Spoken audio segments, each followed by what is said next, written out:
holding scientific research and discovery in respect, as we should, we must also be alert to the equal and opposite danger that public policy could itself become the captive of a scientific, technological elite.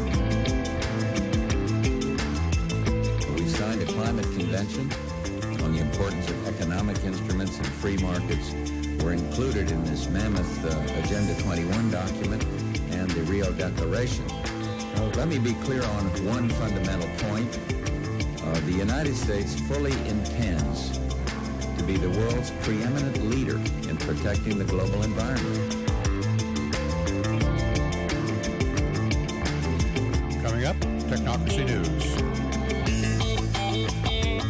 And greetings from Technocracy News and Trends. This is Patrick Wood, Editor-in-Chief, and this week, Chief Cook and Bottle Washer, as I stay holed up in my office because of abject fear of getting the coronavirus. Oh, I'm just kidding. I'm not in abject fear whatsoever at this point. I figure if you're going to get it, you're going to get it. And as some experts are saying, everybody's going to get it anyway. So what's the big ado about? Well, there is a big ado because the economy is getting crushed right now.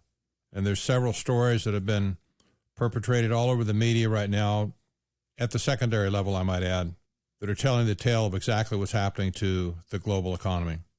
None of it's good. We are indeed in the middle of an economic reset. And my background, as you know, is economic in nature. I wrote about the Trilateral Commission years ago and their new international economic order with Professor Anthony Sutton at the time. He was a great mentor for me personally, made a lot of difference in my life for sure. But we wrote about economic issues, and I can tell you what's going on today is an economic reset. This is the new international economic order that was specified in 1973 by members of the Trilateral Commission and the organization as a whole. This is what they wanted to do. The fact that Zbigniew Brzezinski was a co-founder of the Trilateral Commission, coming from Columbia University, where, just coincidentally, of course, Technocracy was located in 1932. In fact, it was designed by engineers and scientists from Columbia University for the most part. Zbigniew Brzezinski picked it up, fed it to the Trilateral Commission, who in turn fed it to the United Nations under the name Sustainable Development. And here we are today with all these different phrases and terms. It's so confusing. It's now called the Green New Deal. It's called green economy. It's called natural capitalism. I call it insanity. But it's upon us right now.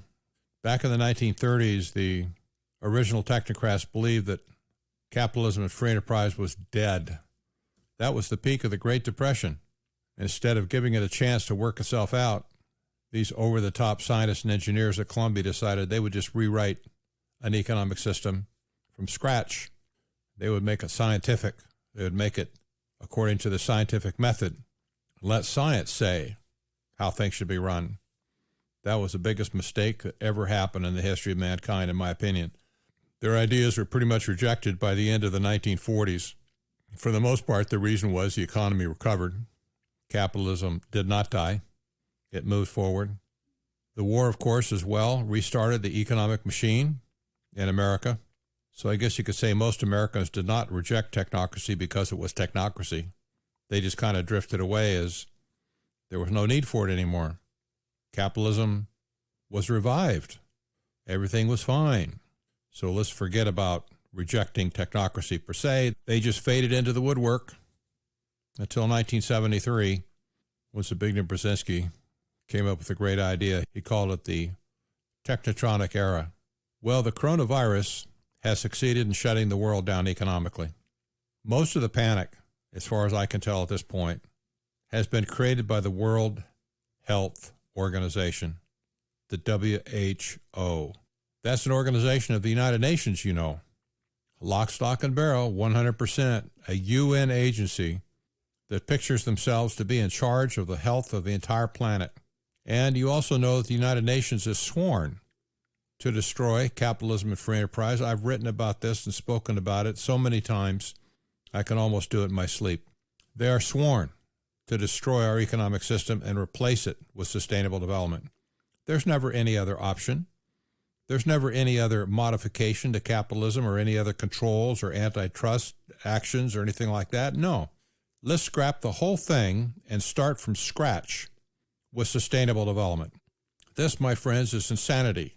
There's 7.5 billion people on this planet, and I don't think anybody should have the right to play 52-card pickup with the entire planet. Sustainable development is untested, it's unvalidated, and as far as capitalism is concerned, it's matter and antimatter. They can't exist in the same space. Everywhere sustainable development has touched capitalism and free enterprise, gangrene has set in, and it hasn't been sustainable development that loses. The gangrene sets in and destroys a little pocket of capitalism or free enterprise. This has happened all over the planet, but including in the United States. We see that sustainable development is embedded in every single community in America today. They didn't ask for it. No mayor ever sent out a letter, or a county commissioner never sent out a letter saying, please come and transform our community into sustainable development. That never happened that way. Rather, agents from the United Nations came into our country, many of them citizens, by the way. They brought this doctrine down to the local level and fed it to the local politicians, the local business people, as if it was the greatest thing since sliced bread, and certainly it would be much better than what we have now. This was absolutely disingenuous. It was crooked, in my opinion, because they didn't tell the truth when they came in, but now we're suffering the consequences of it.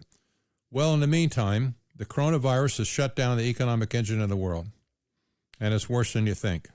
Estimates are now coming out that say that the gross domestic product of our country, and indeed of the world too, will be shocked by 30% within 3 months. People are predicting the unemployment rate to go up to as high as 30%, which was shocking because during the Great Depression, unemployment was 20%. Well, we're really getting hit now. The financial system is on the brink of collapse. I'm just waiting at this point for one major bank to shutter its doors. We don't know who that would be at this point because nobody's done any recent stress tests for the banking system of the world, but I guarantee you it's in shambles. One bank will be all it takes to throw the panic over the top. And my guess is it's going to be a blockbuster of a bank. I won't mention any names. I have some in mind, but I don't think it would be appropriate to mention those names right here. So while all this is going on, every Tom, Dick, and Harry technocrat is coming out of the woodwork to claim their little corner of the world, to take advantage of the situation, some of them with great glee, I might add, because they've been waiting for such a time that our economic system would be destroyed so they can finally flip it into the green economy. The Green New Deal is coming at us from every single direction. And I predicted this would happen, by the way, when we first got wind of the coronavirus in the first place. It wasn't about the virus at all in the end, not for these people. For them, it was their opportunity on a sunny day to take over the world. We've seen call after call after call now in the news. Here's one, an article titled Pandemic Opportunity. It's time for a global Green New Deal. This came out of a very green left-wing organization called Common Dreams. I wrote at the top of this article, the United Nations is at the heart of the Green New Deal and is also controlling the global pandemic through the World Health Organization. And by the way, how hard is it to connect a dot here that all these people belong to the same organization? They're not a house divided against each other. They're all working on the same team. So it's no surprise that Greens are trying to leverage their cause at the same time that the pandemic's going on. I continue, the UN has sworn to destroy capitalism and free enterprise, and the coronavirus is doing exactly that. The UN's plan has always been to replace the economic system with sustainable development, which is technocracy. This article starts out, I won't read more than a couple of paragraphs, by the way. I don't want it to be too toxic to your brain. It is to mine. It pains me to read it. A burgeoning chorus of climate campaigners and experts is urging political leaders to learn from how governments handle the coronavirus outbreak and, as the pandemic subsides, to seize the opportunity to both revive the world's economy and battle the climate emergency by implementing, wait for it, a global Green New Deal. Global, not just in one country, everywhere. As the number of global COVID-19 cases soared past 200,000 and the death toll topped 8,700 on Wednesday, government scrambled to continue managing the public health and economic crisis while many offices, restaurants, schools, stores, and transportation services around the world remained shut down. U.S. President Donald Trump on Wednesday invoked the Defense Production Act, war powers legislation from 1950 that, thanks to 2009 amendments by Congress, enables him to direct private industry to produce essential equipment to address the coronavirus outbreak. This is really twisted thinking that these people can just snap their fingers and convert the world into a global Green New Deal because we have this coronavirus going on right now. Absolute insanity. But here they are. They're saying it, and they're not alone. How about Forbes magazine? Once upon a time, some people considered Forbes to be a relatively conservative publication. Maybe it still is, who knows? In today's world, all roads lead to the same end. It doesn't matter who's at the helm, Republican, Democrat, conservative, liberal, doesn't matter. Nobody has their head screwed on right about this stuff. So here's one that's got a pretty green picture of AOC. Forbes declares, include a Green New Deal in the stimulus package. Oh, great. I wrote here, Green New Deal spending is counterproductive, if not outright damaging to economic recovery, but it will usher in a new era of control over all resources, all production, and all consumption. The Green New Deal is an illusion with absolutely no substance to it. Here's the article from Forbes. It feels an awful lot like 2008. With the economy going off the cliff, then candidate Obama had proffered a massive $1 trillion stimulus plan, or about 4.5% of the gross domestic product. The critics went wild, calling it the epitome of big government, and argued that free market forces would realign the economy. That was then. But now that the Republicans control the White House, they too are trying to write a $1 trillion stimulus package, one that is 4.5% of the gross domestic product, and one that could possibly bail out sick oil and gas producers. Such strategies have been anathema to their thinking. President Obama received no Republican votes for his 2009 tax package, but such financial injections are necessary during recessions and to avoid potential catastrophes. This article goes on and concludes at the bottom. The time may, therefore, be right for a Green New Deal. The Republicans can no longer argue that they are against government stimulus plans. The only thing they can debate is where to invest the public funds. Well, thank you, Forbes, who has obviously caved into the concept of a Green New Deal. They're displaying their colors for the world to see. Here's another one. Coronavirus pandemic seen to accelerate 5G rollout in the United States. Well, they wanted to get on the bandwagon too. I wrote in this article, 5G carriers claim that the coronavirus pandemic has actually increased demand for wireless bandwidth and thus make it ever more important to quickly roll out 5G towers around the nation to increase wireless capacity. The article states in the first paragraph, in March 2020, everything that could be moved online already has, from elementary schools to college classes, from entire community workforces to shareholder meetings. Whole cities have emptied under the coronavirus threat as businesses tell employees to work from home. Students are sent indoors to learn online, and every type of entertainment, from restaurants to sporting venues to movie theaters, shutters, forcing people to stay home and rely on their home broadband networks to interact with the outside world. The switchover is unprecedented, they claim, which begs the question, can our current networks handle this strain? Well, the answer, of course, is no, they can't handle the strain. Everybody needs 5G. Why, even a kindergarten child should know that, so they say. So my guess is, while everybody else is hunkered down in their homes, scared to death to come out and even look and see if the sun's shining, The 5G installers are probably busy out there working at the top of the poles in their cherry picker baskets to install these little things as fast as they possibly can. And after all, they've got social distancing covered. When you're all alone, 50 feet off the ground in your cherry picker basket, that's motorized, of course. I'm sure you all know what that is. There's no risk of them getting the coronavirus, and they're doing their rollout work at the same time. Sounds like a good job, doesn't it? Probably in big demand right now. Well, here's some more technocrats taken to the airwaves. Well, here's some more technocrats weighing in on the story. This story headlines, Feds look to phone location data to track coronavirus. Oh, so now it's okay to give the feds phone location data because it's in the name of tracking the coronavirus, you know. Well, you think they're going to stop that after the coronavirus pandemic goes down? Not a chance. I wrote here, Silicon Valley technocrats are negotiating with the government to give up location tracking data in smartphones to track coronavirus infections. Once this door is open, the government will never voluntarily close it again.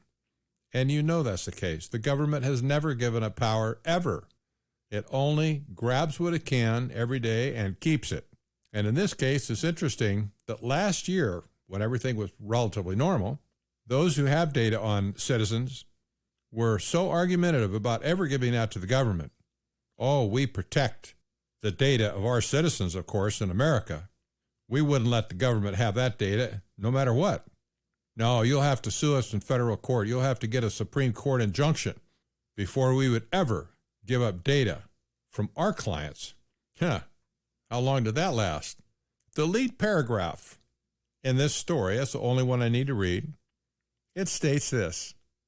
The U.S. government is in active talks with Facebook, Google, and a wide variety of tech companies and health experts about how they can use data gleaned from Americans' phones to combat the novel coronavirus, including tracking whether people are keeping one another at safe distances to stem the outbreak.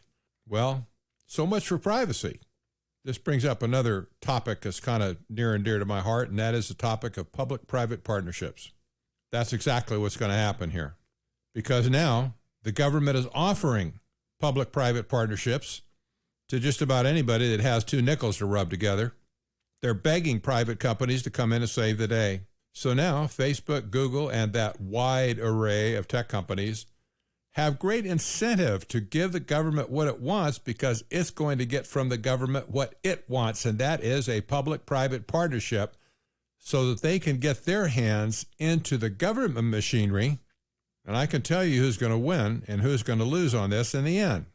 The government has no business, by the way, exposing sensitive private citizen data to anyone.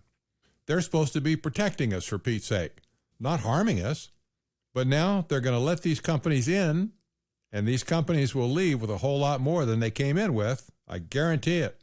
That's the nature of public-private partnerships. The private parties in these partnerships have absolutely no obligation to the American citizens. They have absolutely no obligation to the Constitution of our country, or a state constitution for that matter. They basically can do whatever they want to do in the name of business, of course. Must protect the shareholders, they'll say, while they're fleecing the public. Public-private partnerships need to be shut down everywhere. They have no business being part of government. They are not government. We did not elect them. We did not even appoint them. But our government leaders that are pushing public-private partnerships need to have their feet held very close to the fire in this because they're selling us down the river. So now as a result of the coronavirus outbreak, it looks like privacy is completely out the door. Our own government will have the ability to track everybody continuously across the nation. Do you think they'll use it for anything else other than coronavirus? Maybe they'll just pull the kill switch after the coronavirus pandemic goes away and, oh, we don't need that anymore. We'll just not do that now. I don't think so. It's not the way government works, and that's not the way they're working now either. Now, I just kind of saved the last story as the big story. Wasn't written by me either, by the way. It was written by a lady by the name of Barbara Lowe Fisher. She's the executive director of the National Vaccine Information Center, subtitle, Your Health, Your Family, Your Choice.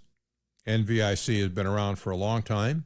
They've been defending your right to choose whether or not you have a needle stuck in your arm, mandated by the government, against your will.